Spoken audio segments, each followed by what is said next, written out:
Well, a couple of former co-hosts at ESPN have revisionist history about how the iconic debate show First Take was created. It all started when Stephen A. Smith was a guest on the J.J. Redick podcast, and he explained the origins of First Take back in 2012. Stephen A. said, Skip Bayless comes to me in a parking lot at ESPN's campus in Bristol, Connecticut, and he says, I know you've got your plans. You love the NBA. You love being out on the road. You love being in the locker room, but I need you. I've done all that I can to take this as far as I can go. I need you. Please just give me 3 years. I think we'll knock it out of the park. Stephen A. said, I thought about it. Those were clearly my best options. They weren't about to give me my own show or anything like that at the time. I thought about it for a couple of days and said, I'd do it. 1 month later, we were number one, and we've been number one ever since. Skip Bayless clearly does not agree with how the First Take dominance started.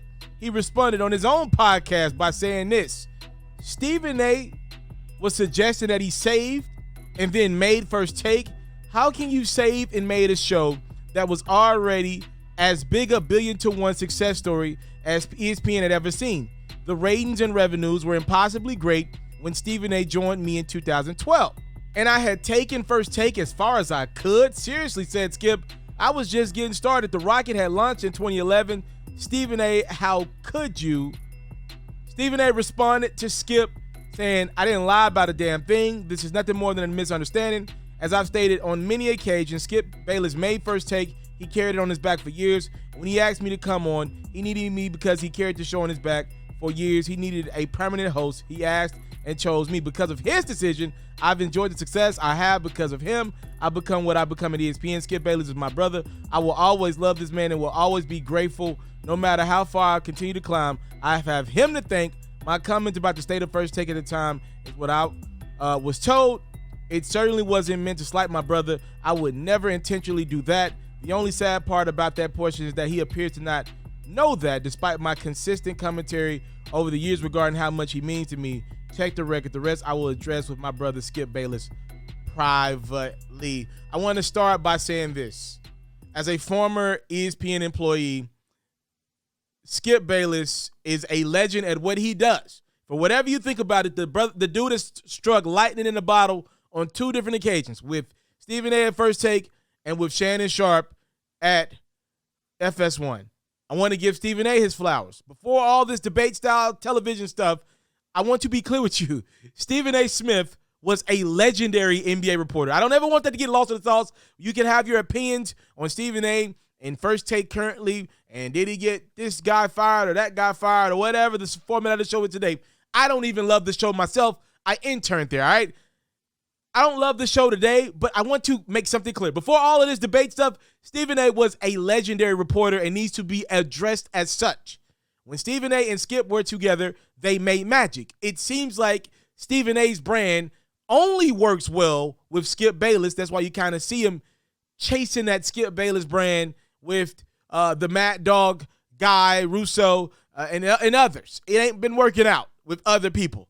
ESPN, I'm sure First Take still number 1 in the morning ratings at that time slot, but that's nothing more because of the fact that ESPN has live programming. It's a nation number 1 in sports. It's a leader, worldwide leader in sports.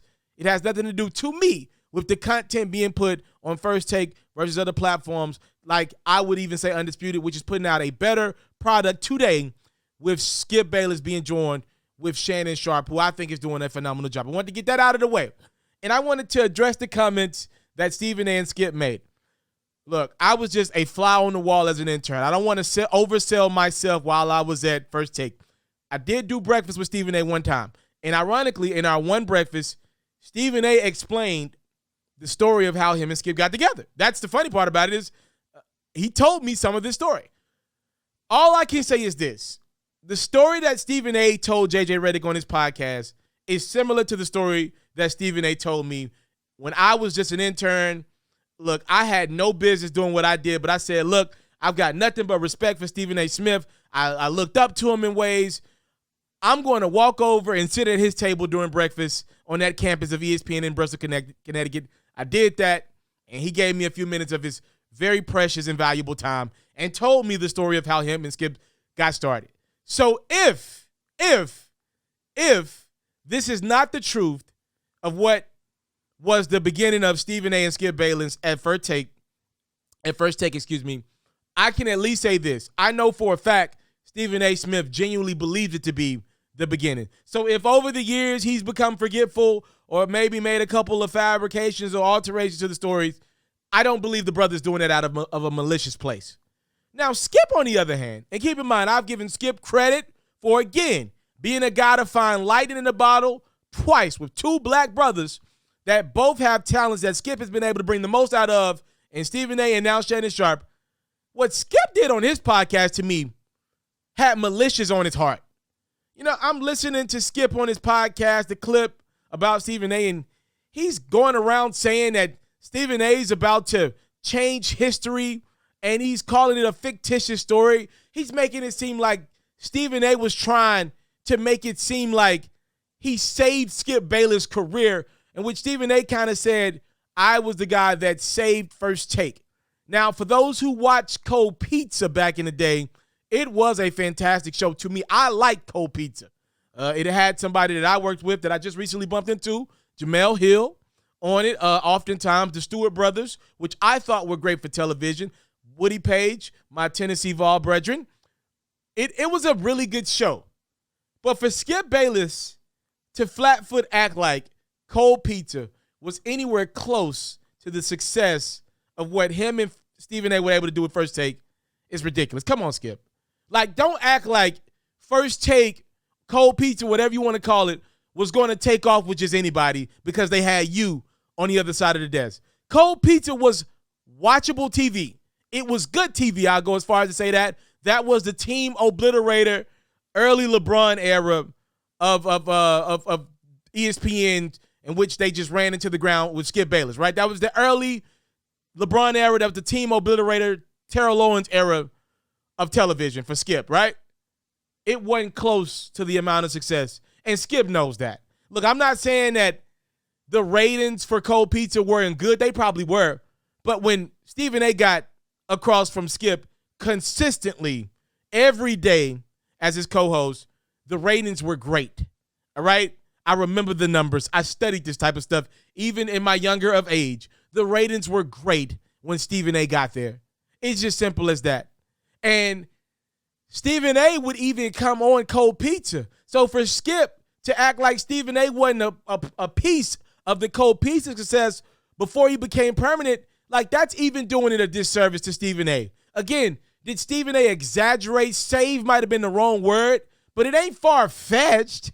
Like, yes, Skip was probably going to have some moderate success without Stephen A. if they never got together. Maybe the Cold Pizza thing could have went for many, many, many more years. But making trips to the NBA Finals, doing a debate show live from the Finals, doing a debate show live from the Super Bowl, I don't believe any of that stuff happens without the dynamics that work in debate-style television with the antagonist that was Skip Bayless and for oftentimes the protagonist that was Stephen A. Smith on a lot of those LeBron James-centric topics along the lines of that type stuff. That's what made the show. You had this white male, older white guy with the get-off-my-lawn approach to some of the younger athletes, and you had Stephen A. Smith a lot more progressive in his approach. Keep in mind, he was a legendary NBA reporter, so he spoke for a lot of the players. Guys like Tracy McGrady and Allen Iverson over the years have given Stephen A. the credit of giving them a voice. You had him representing the players oftentimes, not a Dallas Cowboy fan. You had those things clashing, the black versus white, all the different things that made that show a success. But please give Stephen A. Smith his credit. Again, I don't like the First Take show today. I don't think it's great television. I don't. But back then, when Stephen A. was alongside Skip, it was phenomenal television. And Stephen A. deserves just as much credit as Skip Bayless does, even though it looks like Skip has found lightning in the bottle twice and maybe probably could do it a third time if he had to. Give Skip his credit, but I also do not want to slight Stephen A. This is like the second or third time I've heard one of these stories from Skip behind the scenes, and I don't have anything but positive things to say about Skip. For those who don't know, on my last day at ESPN, I was in the bathroom. It was 7 minutes before First Take was about to go on the air. Skip was putting his makeup on by himself, and Skip told me to leave ESPN. Again, I was just an intern, but I wanted to be a reporter. Obviously, when I was working at ESPN, I wasn't a reporter at the time. I was only 21. I was doing highlights for SportsCenter at night. Skip told me to leave because he saw the talent in me as a reporter. He said, leave. I see too many guys get stuck here. You're better than that. And I left. I'm not saying he was the only reason why, but I did get offered a position. I left and went and chased my dreams. That's a real story, by the way. Skip said, get out, leave, go do it on your own. He's like, you got it in you. That's what he told me, straight up and down. So I don't have anything negative to say to Skip, but I do remember back in the middle of the pandemic, there was a comment made by Damian Lillard, how Skip Bayless, similar to this conversation, kind of called Dame and was more or less kind of, pretty much crying at Dame. Go listen to Dame. He was like, Dame, Dame's like, Skip was like, he's almost depressed because sports were down. It was the beginning of the pandemic. And, when Skip got on air, he refuted that. And it's similar into this, to me at least. Skip's kind of acting like he doesn't know what Stephen A's talking about when Stephen A's like, yo, we were in the parking lot of ESPN's campus, and Skip asked me, could I be a part of First Take? Skip was like, yo, just give me 3 years. I can believe Skip to say some of those things that Stephen A said that he said. Now, maybe Skip was really turned off by the saved First Take line from Stephen A, and I get that. But I think the premise of what Stephen A was saying about Skip was more or less to credit Skip Bayless than to discredit him and be malicious.